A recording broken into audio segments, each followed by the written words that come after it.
একদিন দ্বারকায় রুক্মিণীজি স্বয়ং রান্নাঘরে শ্রীকৃষ্ণের জন্য খাবার রান্না করছিলেন।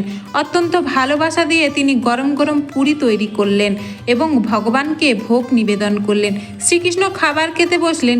তিনি প্রথম পুরিটি হাতে তুলতেই হঠাৎ তার মুখ থেকে বেরিয়ে এলো রাধে। রুক্মিণীজি এই কথা শুনে অবাক হয়ে গেলেন।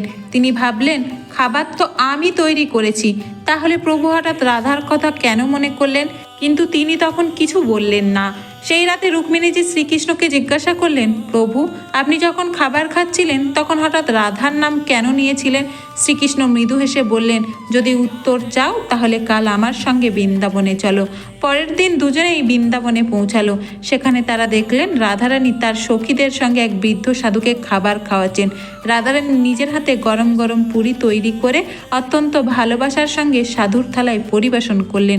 সাধু তৃপ্ত হয়ে বললেন, মা, তোমার হাতের মধ্যে যেন স্বয়ং মায়ের ভালোবাসা রয়েছে। রাধা মৃদু হেসে বললেন, এই ভালোবাসা আমার নয়, আমার কানহার। এই কথা শুনেই শ্রীকৃষ্ণের চোখে জল এসে গেল। ফেরার পথে রুক্মিণীজি জিজ্ঞাসা করলেন, প্রভু, এবার আমি বুঝতে চাই এর সঙ্গে সেদিনের খাবারের কি সম্পর্ক ছিল।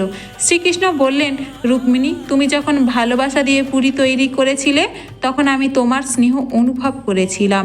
কিন্তু ঠিক সেই সময় বৃন্দাবনে রাধা নিজের হাতে ক্ষুধার্ত মানুষদের গরম গরম পুরি খাওয়াচ্ছিল। তার হৃদয়ে আমার জন্য যে ভালোবাসা ছিল, সেই ভালোবাসার সুবাস দ্বারকা পর্যন্ত পৌঁছে গিয়েছিল। তারপর শ্রীকৃষ্ণ বললেন, যেখানে কোনো ক্ষুধার্ত মানুষকে ভালোবাসা দিয়ে খাবার খাওয়ানো হয় সেখানে আমি স্বয়ং উপস্থিত থাকি। রুক্মিণীজি আবেগে আপ্লুত হয়ে গেলেন। সেদিন তিনি বুঝতে পারলেন, ভগবানের কাছে শুধু ভোগ নয়, ভালোবাসা ও সেবাই সবচেয়ে বেশি প্রিয়। শ্রীকৃষ্ণ মৃদু হেসে বললেন, গরম গরম পুরীর আসল স্বাদ ঘিয়ের মধ্যে নয়, বরং যে হৃদয় ভালোবাসা দিয়ে তা পরিবেশন করে তার মধ্যেই থাকে। যদি এই সুন্দর ভক্তির কাহিনী আপনাদের ভালো লেগে থাকে তাহলে কমেন্টে লিখুন, জয় শ্রী রাধে কৃষ্ণ।